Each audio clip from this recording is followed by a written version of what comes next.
The bombing of the German city of Dresden near the end of the war was yet another terrible catastrophe to befall the German population as the Third Reich collapsed. However, this bombing raid carried out by the Allies over the course of about 3 days has led to significant controversy in the years since, and especially in the last 5 years, as the citizens of Dresden look back on this catastrophe. Questions still arise. Was it justified, or was it a war crime? Let us consider. Dresden had always been a beautiful medieval city in Germany, and through much of the war, it had been largely untouched by Allied bombing. There was a joke, I believe, that said that Winston Churchill must have an aunt in Dresden, and the people there felt confident that if they were in Dresden, they would not have to face the destruction that had fallen on so many other German cities. In 1945, that came to an end. As you see, Dresden is situated here on the eastern side of Germany, and by February it had become of greater strategic importance to the German war effort, especially as a transportation hub, sending soldiers and supplies to fight the Russians that were closing in from that direction. The bombing killed something like 25,000 people, and what made this raid particularly destructive was the way in which the Allies had achieved the creation of what's called a firestorm in their bombing.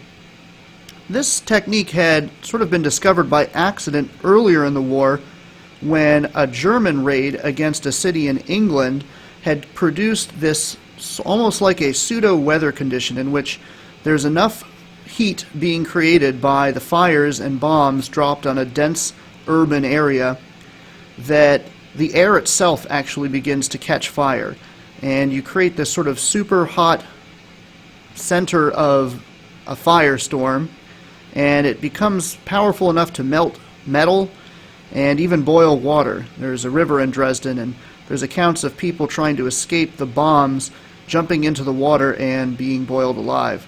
So it creates a really destructive situation, and the Allies had figured out kind of how to use the right ordnance, incendiary weapons, and high explosives to create this effect in Dresden. And just on top of the sheer amount of bombs dropped on Dresden, the creation of a firestorm made it particularly difficult to survive.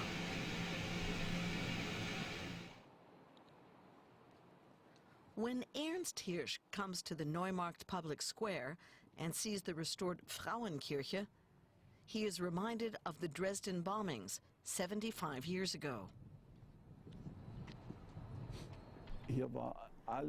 Everything was destroyed, and this was where most of the people were killed in the firestorm. Then, on the next day, the Dresden Frauenkirche collapsed. Yes, this square was reduced to rubble. On the evening of February 13th, 1945, over the span of just 15 minutes, the Allied forces dropped bombs containing 900 tons of explosives on Dresden.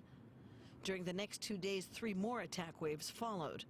After that, the Baroque old town lay in ruins. At the time, Ernst Hirsch was 9 years old. When the bombs were dropped on Dresden, he and his parents hid in a bomb shelter in the cellar of their house, seen here in the former Johann Georgen alley.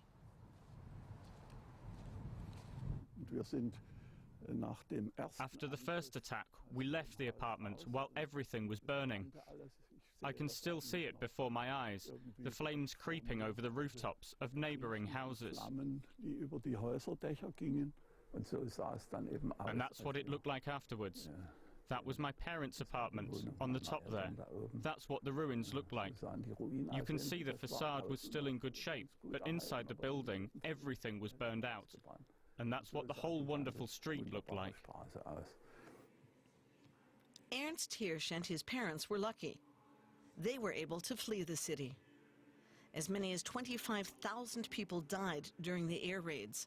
Many of them suffocated during the firestorms. In my eyes, this was a war crime. Many things happened on all sides, but this was an act of destruction directed at the civilian population. Ernst Hirsch started working as a cameraman in the 1950s.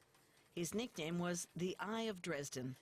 He documented the reconstruction of the destroyed city, and he's been collecting photos and videos of Dresden since the 19th century for his film archives. Documentary film can be brutally honest. If you do not edit or change the footage, and I never did this, then for me it is the most impressive historical witness. Today, the rebuilt cityscape of Dresden betrays few signs of the destruction that took place here 75 years ago. The most wonderful thing of all is that the Dresden Frauenkirche has been restored. That is really the biggest miracle. And after the destruction I experienced in my childhood and youth, I never hoped or expected this to happen. I hope it will stay this way forever. The Dresden Frauenkirche is where Ernst Hirsch was baptized before the war. Today, he sees it as a symbol of peace. So was Dresden a legitimate target or a war crime? To talk about that, I have with us our correspondent, Kate Brady. She's in Dresden, as well as with me in the studio, DW analyst John Berwick. Welcome to both of you. If I may start with you, John. Now, we heard the survivor in our report, Ernst Hirsch. He described what happened in Dresden today, 75 years ago, as a war crime. What is your assessment? It's a difficult question to answer simply, and because there is controversy about it among historians and legal experts. The short answer, though, I think, is the consensus is, by the standards of the time, it was not a war crime. There was carpet bombing, so-called strategic bombing of cities in order to demoralize the populations, done by both sides, and it was considered at the time legitimate. Of course, if it were to happen today, it would certainly be regarded as a war crime. Turning to you now, Kate, I mean, the far right in Germany is using these commemorations in Dresden in a very targeted and particular way. Tell us more about their perception and strategy. Well, Amrita, the far-right scene and neo-Nazis here in Germany have been instrumentalizing these commemorations of the Dresden bombing for many, many years now as part of their propaganda. And that all stems really from immediately after the raids 75 years ago, when the Nazis, who were, of course, still in power at the time, really adjusted those numbers, quoting number of deaths and casualties, manipulated those figures, saying that anywhere between 200,000 and 500,000 people perished in this tragic bombing. But of course, nowadays we know that it was actually around 25,000 people who perished in these air raids and the firestorm that took hold of Dresden, just behind me on the other side of the Elbe. And of course, this year we are expecting to see the far right march again this weekend.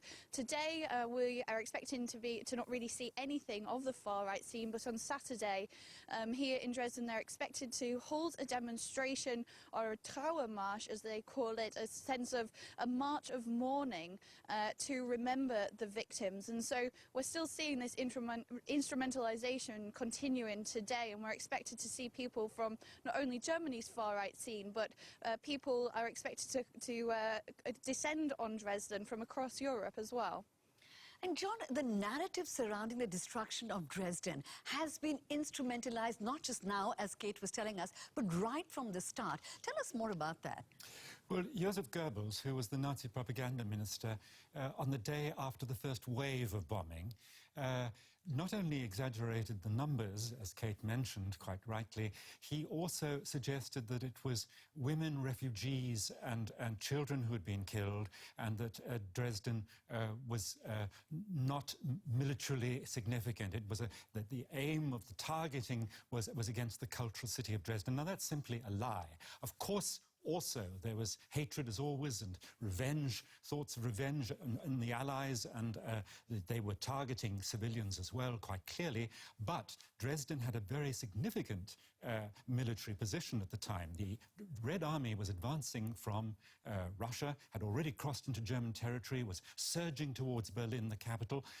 Germany had not yet surrendered, and Dresden was a garrison city with 20,000 troops there, with armament factories, and was also the main rail hub to the east, supplying armaments to the German forces fighting the Russians. So there were also military reasons for attacking it. The problem is that this has been instrumentalized particularly by the right wing in Germany and by Holocaust deniers such as David Irving, the world over, who try to bring this often in connection with the Holocaust. They try to relativize the genocide against the Jews by exaggerating the death tolls and the suffering, as terrible as they were, in Dresden. Kate, you're standing in the heart of Dresden. What do people there feel about this debate and these conflicting narratives that we are getting?